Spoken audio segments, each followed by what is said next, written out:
Hello friends, welcome to the apps and more channel. మీరు కనుక Zerodha kite app ద్వారా investment చేయాలనుకుంటుంటే stock మార్కెట్లో కానీ లేదా మ్యూచువల్ ఫండ్స్లో కానీ ముందుగా మనకైతే అందులో ఫండ్స్ అనేవి ఉండవలసి ఉంటుంది. సో ఈ వీడియోలో మీరు కైట్లో ఫండ్స్ ఎలా యాడ్ చేయాలనేది తెలుసుకుందాము. సో ముందుగా కైట్ యాప్ ఓపెన్ చేసుకున్న తర్వాత మనకైతే ఇక్కడ లాగిన్ విత్ బయోమెట్రిక్ కానీ లేకపోతే ప్యాటర్న్ కానీ ఏదన్నా మీరు సెట్ చేసుకున్నది మీరైతే దాంతో మీరు లాగిన్ అవ్వచ్చు. సో ఈ కైట్ ఓపెన్ చేయగానే మనకి వాచ్ లిస్ట్ అనేది కనిపిస్తుంది. ఈ వాచ్ లిస్ట్ ద్వారా ఇక్కడ మనకైతే మనం పెట్టుకున్న వాచ్ లిస్ట్స్ కూడా మనం చూసుకోవచ్చు, లేదా ఇది బేసిక్ వాచ్ లిస్ట్ అయితే ఒకటి ఓపెన్ అవుతుంది. సో మీరు ఇందులో ఎక్కడైనా కూడా మీరు స్టాక్స్లో ఇన్వెస్ట్ చేయాలంటే కనుక ముందుగా మీ కైట్ అకౌంట్లో అయితే ఫండ్స్ అనేది ఉండవలసిన అవసరం ఉంటుంది. సో ఆ కైట్లో మనం ఫండ్స్ ఎలా యాడ్ చేసుకోవచ్చు అనేది వీడియోలో తెలుసుకుందాము. సో ఎక్కడైతే మీకు ఇక్కడ మీ ప్రొఫైల్ ఫోటో కనిపిస్తుంది కదా, సో మీ దాని మీద క్లిక్ చేయవలసి ఉంటుంది. సో ఇక్కడ మీరు అకౌంట్ అనేసి ఓపెన్ అవుతుంది. మీ పేరు అలాగే మీ యూజర్ ఐడి తర్వాత మీ ఈమెయిల్ ఐడి అన్నీ కనిపిస్తాయి. ఆ తర్వాత కింద చూసుకుంటే ఫండ్స్, ఈ ఫండ్స్ అనే ఆప్షన్ మీద మనం క్లిక్ చేయవలసి ఉంటుంది. ఫండ్స్ మీద క్లిక్ చేయగానే ఇక్కడ మనకి ఈక్విటీ, కమోడిటీ అనేసి ఈ రెండిట్లో కూడా మనం అయితే ఫండ్స్ యాడ్ చేసుకోవచ్చు. ఈక్విటీలో మనం స్టాక్స్లో ఇన్వెస్ట్ చేయాలంటే కనుక మనము ఈ ఈక్విటీలో ఫండ్స్ యాడ్ చేసుకోవచ్చు. సో దానికోసం సింపుల్గా ఇక్కడ యాడ్ ఫండ్స్ అనేసి ఈ బటన్ మీద ట్యాప్ చేయాలి. కానీ ఇక్కడ ప్రస్తుతం అయితే బ్యాలెన్స్ 0 ఉంది. సో అమౌంట్ ఇక్కడ మనం ఎంత అమౌంట్ ఎంటర్ చేయాలనుకుంటే అది ఎంటర్ చేసుకుని ఆ తర్వాత బ్యాంక్ అకౌంట్ ఆల్రెడీ మీరు 2 అకౌంట్స్ కనుక లింక్ చేసుకుని ఉంటే కనుక ఏ అకౌంట్ నుంచి మీరు ఫండ్స్ ట్రాన్స్ఫర్ చేయాలో ఆ అకౌంట్ని సెలెక్ట్ చేసుకోవాలి. ఒకవేళ సింగిల్ అకౌంటే మీరు లింక్ చేసి ఉంటే కనుక కైట్లో, సో అదొకటే డిస్ప్లే అవుతుంది. సో దాని నుంచే డైరెక్ట్గా అమౌంట్ అనేది అయితే ఈ కైట్లోకి ట్రాన్స్ఫర్ అవుతుంది.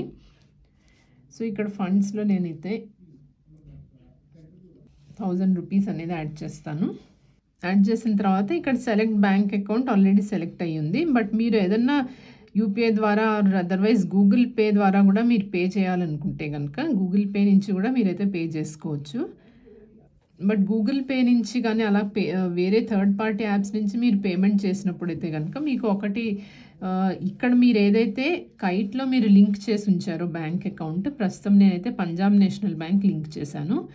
బట్ మీరు గూగుల్ పేలో పంజాబ్ నేషనల్ బ్యాంకే లింక్ చేసి ఉండాలి. వేరే బ్యాంక్ని ఏదన్నా లింక్ చేసి ఉంటే కనుక మీకు గూగుల్ పే ద్వారా పేమెంట్స్ చేస్తే ఫెయిల్ అయిపోతాయి. సో ఉదాహరణకి చూపిస్తాను. ఇక్కడ గూగుల్ పే అని ఉంది కదా, సో దీని మీద ట్యాప్ చేసిన తర్వాత ఇక్కడ గూగుల్ పే యాప్లోకి మనం ఎంటర్ అవుతాము. సో ఇక్కడ పే 1000 రూపీస్ అని అయితే కనిపిస్తుంది. ఇక్కడ పంజాబ్ నేషనల్ బ్యాంకే ఇక్కడ ప్రస్తుతం ఉంది. బట్ స్టేట్ బ్యాంక్ ఒకవేళ సెలెక్ట్ అయ్యి ఉంటే కనుక ఇక్కడ ట్రాన్సాక్షన్ అనేది ఫెయిల్ అవుతుంది. ఒకవేళ స్టేట్ బ్యాంక్ సెలెక్ట్ అయ్యి ఉంటే కనుక ఇక్కడ నేను పే 1000 అని ఉంటే ఇక్కడ యూపీఐ పిన్ అడుగుతుంది. సో యూపీఐ పేమెంట్ ఫెయిల్డ్ అనేసి వచ్చింది. Your money will be refunded if debited. ఇలా ఎందుకు వచ్చిందంటే మనము జీపేలో లింక్ చేస్తున్న బ్యాంకు అండ్ కైట్లో లింక్ చేస్తున్న బ్యాంకు రెండు వేరే వేరే అయి ఉంటే కనుక మీకు ఇలా పేమెంట్ అనేది ఫెయిల్ అవుతుంది. సో మీరు తీసుకోవాల్సిన జాగ్రత్త ఏంటంటే ఇక్కడ మీరు గూగుల్ పే ద్వారా కనుక మీరు పేమెంట్ చేస్తుంటే ఇక్కడ లింక్ చేసిన బ్యాంకు గూగుల్ పేలో లింక్ చేసిన బ్యాంకు సేమ్ అయి ఉండాలి.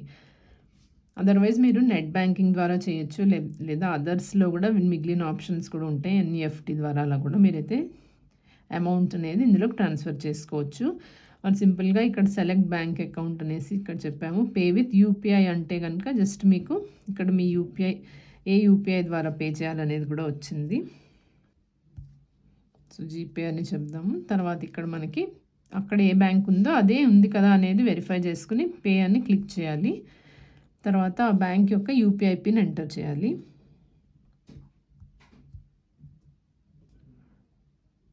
ఇప్పుడు మళ్ళీ మనం ఫండ్స్ ఓపెన్ చేసి చూస్తే కనుక ఇప్పుడు అవైలబుల్ క్యాష్ ఇస్ 1000 రూపీస్. ఇందాక ఓపెనింగ్ బ్యాలెన్స్ 0 ఉండింది కదా, ఇప్పుడు కూడా opening balance 0. So pay in ఇప్పుడు నేను 1000 రూపీస్ వేసాను కాబట్టి పే ఇన్ 1000 రూపీస్ కనిపిస్తుంది. అలాగే మన అవైలబుల్ క్యాష్ కూడా 1000 రూపీస్ అనేసి అయితే ఉంది.